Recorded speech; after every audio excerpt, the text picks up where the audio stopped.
오늘 하나님께서 우리에게 주시는 말씀은 누가복음 23장 23절에서 25절까지의 말씀입니다.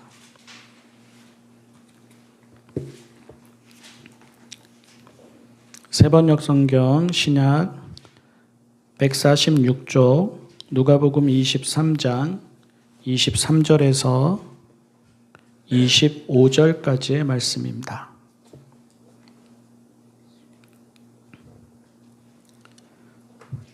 그러나 그들은 마구 우기면서 예수를 십자가에 못 박으라고 큰 소리로 요구하였다. 그래서 그들의 소리가 이겼다. 마침내 빌라도는 그들의 요구대로 하기로 결정하였다. 그래서 그는 폭동과 살인 때문에 감옥에 갇힌 자는 그들이 요구하는 대로 놓아주고 예수는 그들의 뜻대로 하게 넘겨주었다. 아멘. 지난 주일에 우리가 나눈 말씀은 소리를 이기다 였습니다. 오늘 나누는 말씀은 소리가 이기다입니다. 하나님의 뜻을 따르려면 소리를 이겨야 합니다. 세상의 소리를 이겨야 하고요. 곁에 있는 사람들이 하는 소리를 이겨야 합니다. 더 나아가 우리 내면에서 들려오는 소리마저도 이겨야 합니다. 지난 주일에 예수님의 삶을 통해서 보았듯이 소리를 이길 때마다 하나님께로 가까워집니다. 그리고 소리를 이길 때마다 하나님의 뜻이 우리 안에서 이루어집니다. 쉽지 않지요.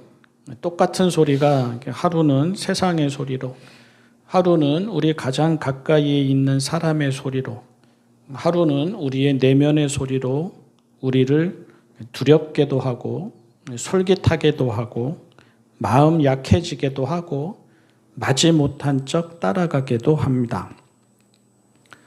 우리가 신앙생활한 시간은 길어도 좀처럼 성장하지 못하고 늘 같은 자리에 머무는 이유입니다. 그리고 우리가 늘 같은 후회나 회개 기도를 반복하는 이유입니다. 또한 우리가, 저를 포함해서 우리 모두가 내 뜻대로 마시고 아버지의 뜻대로 하소서 기도하면서도 정말 그 기도대로 되어버릴까 봐 두려워하고 속으로는 하나님의 뜻대로가 아니라 내 뜻대로 이루어지기를 바라고 그것이 은혜이고 복인 줄 생각하게 되는 이유입니다. 이상적으로는, 원칙적으로는 우리가 소리를 이겨야 합니다. 현실적으로는 소리가 우리를 이깁니다. 출애굽한 이스라엘이 광야에서 금송아지를 만들게 되는데 그것이 그렇게 해서 이루어집니다. 헤롯 안티파스가 세례자 요한을 참수하는데 그것 또한 그렇게 해서 이루어집니다. 예배를 시작하면서 사도신경으로 우리의 신앙을 고백했는데요. 사도신경에서 본디오 빌라도에게 고난을 받아 십자가에 못 박혀 죽으시고 하는 예수님의 죽음이 그렇게 해서 이루어집니다. 하나님의 뜻을 모른다면 어떤 점에서는 차라리 다행입니다. 십자가에서 예수님은 아버지 저 사람들을 용서하여 주십시오. 저 사람들은 자기네가 무슨 일을 하는지를 알지를 못합니다. 그렇게 기도하셨습니다. 그런 사람들은 그냥 군중일 뿐이죠. 그냥 무지한 자일 뿐이고요. 뭐가 뭔지를 모르기 때문에 광기에 휩싸여서 휘둘리는 그냥 안타까운 자일 뿐입니다. 그러나 아주 많은 경우에는 하나님의 뜻을 알면서도 혹은 진실을 알면서도 따르게 되지 않습니다. 솔직히 생각해 보십시오. 넓은 길만 있어서 넓은 길로 가지 않습니다. 좁은 길이 있음을 알면서도 넓은 길로 갑니다. 다른 삶이 없어서 남들처럼 살지 않습니다. 다른 삶이 있음을 알면서도 남들처럼 삽니다. 번번이 소리를 이기지 못하고 소리가 우리를 이기기 때문입니다. 번번이 소리를 굴복시키지 못하고 우리가 소리에 굴복하기 때문입니다. 우리가 오늘 읽은 말씀에서 빌라도는 예수님께는 사람들이 고발한 것과 같은 죄가 없음을 압니다. 대제사장들과 지도자들과 백성들을 불러 모으고서는 뭐라고 말합니까? 예수님을 매질이나 하고 놓아주겠다. 그렇게 말을 합니다. 사람들이 소리를 지르면서 항의를 하지요. 그래도 빌라도는 무려 3번이나 예수님께는 죄가 없다고 합니다. 빌라도는 예수님을 사실 이해하지 못합니다. 예수님의 말씀과 삶도 이해하지 못합니다. 하지만 적어도 예수님께는 십자가형에 해당하는 죄가 없다는 것은 압니다.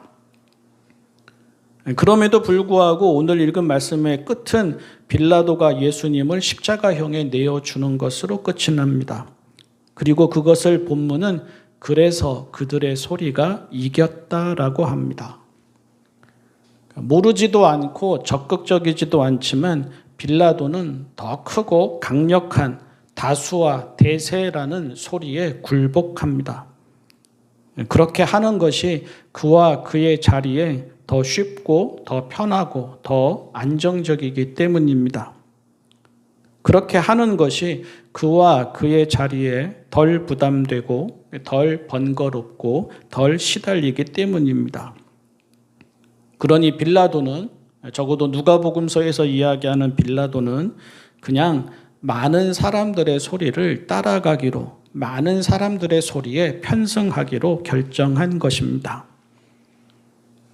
지난주의 말씀과 비교해 보면 묘하지 않습니까? 예수님은 하나님과 하나님의 뜻과 당신의 뜻 사이에서 3번 기도하십니다.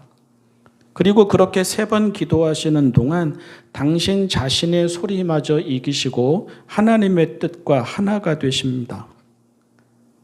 빌라도는 진실과 사람들의 소리 사이에서 역시 3번 예수님께 죄가 없음을 밝힙니다. 하지만 그렇게 3번의 시간이 지난 후에는 소리가 이기고 예수님을 십자가에 처형하게 합니다. 사도신경에 있는 한 빌라도의 이름은 예수님을 십자가에 못 박아 죽인 사람의 대표와 상징으로 남을 것입니다. 세례자 요한이 참수형을 당할 때였습니다. 기억하시죠? 헤롯은 요한을 죽이고 싶어 하지 않았습니다. 요한이 대놓고 그를 비판했기 때문에 눈의 가시와 같이 여긴 것은 분명합니다. 그의 아내 헤로디아가 요한을 증오하는 것도 알았습니다. 그들에게 요한은 아주 많이 불편하고 거북하고 거슬렸습니다. 그런데 그러면서도 성경을 보면 헤롯은 요한을 의롭고 성스러운 사람으로 존중했습니다. 요한이 공공연히 비판을 해서 자반은 드렸지만 협박을 하지도 또 매를 때리지도 여러 가지로 고난을 주지도 않았고 한편으로는 요한을 보호해 주었다고 하였습니다. 그리고 요한의 말을 들을 때에도 찔리니까 괴로워하면서도 또 옳은 말이니까 달게 들었다고 하였습니다. 하지만 그런 헤롯은 헤로디아의 딸이 요한의 목을 요구했을 때 거절하지 못했습니다.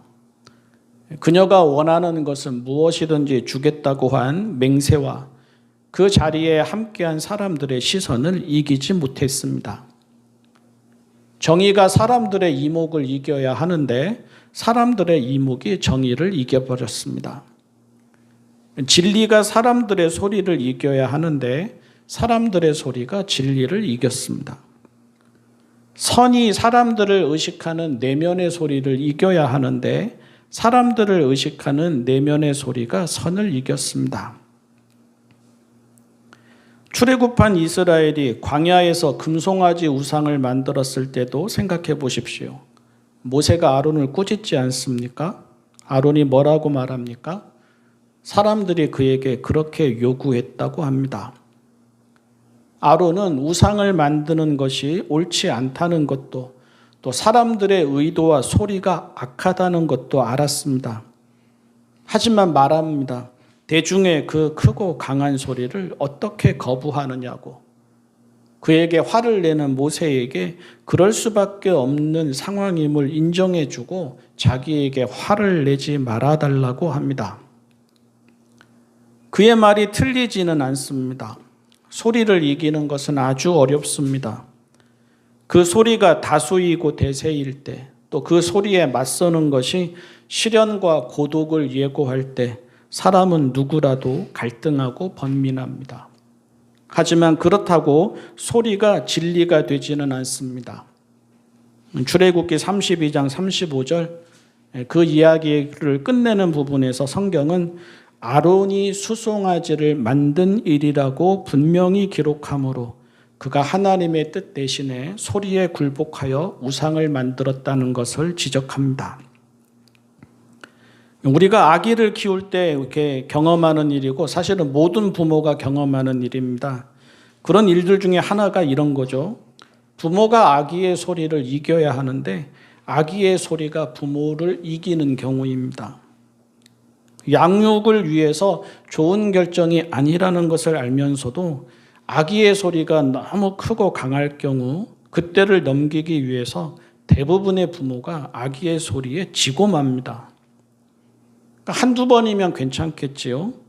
하지만 그게 아주 오랫동안 또 아주 다양한 자리에서 반복되다가 보면 나중에는 아예 아이가 부모 위에 있게도 됩니다. 뒤늦게 후회하게 되는 거죠. 그런데 모든 생활에서 같은 일이 일어납니다. 아담과 하와는 사탄의 소리가 너무 달콤해서 그 소리에 굴복했고요. 이스라엘의 왕들은 세상의 소리가, 다른 나라들의 소리가 너무 무서워서 그 소리에 굴복을 했고요.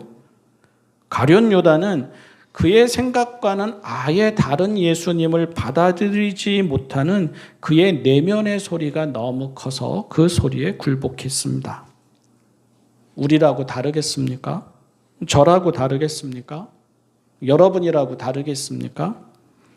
우리가 세상의 소리를 이겨야 하는데 세상의 소리가 우리를 이깁니다. 우리가 사람들의 소리를 이겨야 하는데 사람들의 소리가 우리를 이깁니다.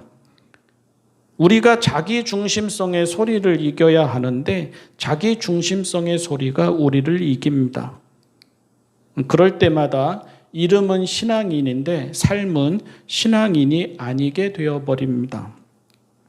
기도는 하는데 기도한 대로 살지는 못하게 되어버리고 몸과 마음 또한 좀처럼 하나님께 익숙해지지 않고 번번이 세상과 사람들에게로 기울어지고 맙니다. 물론 우리가 예수님처럼 모든 소리를 다 이기고 하나님의 뜻을 온전히 이루어내지는 못할 것입니다. 하지만 우리에게도 예수님을 따라 또 예수님이 하신 것처럼 소리를 이겨보는 경험은 있어야 하고 그 경험이 시간이 지날수록 한 번, 두 번 늘어나야 합니다. 아이러니하게도 자기의 것을 지키는 일에서는 누구의 소리도 듣지 않으면서도 아내의 소리, 남편의 소리, 어머니의 소리, 아버지의 소리, 자녀들의 소리, 그 누구의 소리도 듣지 않으면서 자기의 것을 지켜내면서 정작 하나님의 것을 지키는 일에서는 사람들이 이렇게 말한다, 세상이 이렇게 말한다 하면서 번번이 무너지는 그런 경우를 보게 되는데 그래서는 안 될 것입니다. 성도 여러분, 소리를 이기면 하나님의 뜻이 이루어집니다. 소리가 이기면 선이 악에, 정의가 불의에, 사랑이 증오에, 진실이 거짓에, 지혜가 맹목에, 이성이 광기에, 양심이 폭력에, 하나님이 우상에, 하나님의 뜻이 사람의 욕망에 묻힙니다. 얻게 되는 것은 당장의 편함과 안전함 따위일 것입니다. 잃게 되는 것은 하나님의 뜻과 진리일 것입니다. 얻게 되는 것은 다수와 대세와 시류에 올라타는 것일 것입니다. 잃게 되는 것은 거룩함과 하나님의 나라일 것입니다. 십자가의 길을 묵상하는 사순절에는 더욱 겸손히, 더욱 정직히, 그리고 더욱 꼼꼼히 돌아보게 됩니다.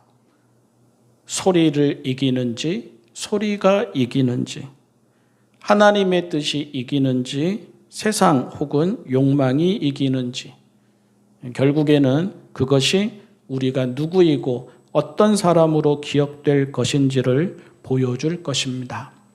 기도하겠습니다. 사랑의 하나님 아버지, 소리가 이기게 하지 마시고 소리를 이기게 하여 주십시오. 세상의 소리가 저희를 흔들 때, 사람들의 소리가 저희를 두렵게 할 때, 내면의 소리가 저희의 소견을 고집할 때, 눈과 마음을 하나님께 두고 의의 길을 따르게 하여 주십시오. 소리가 이겨서 세상으로 가지 말고 소리를 이겨서 하나님께로 가게 하여 주십시오.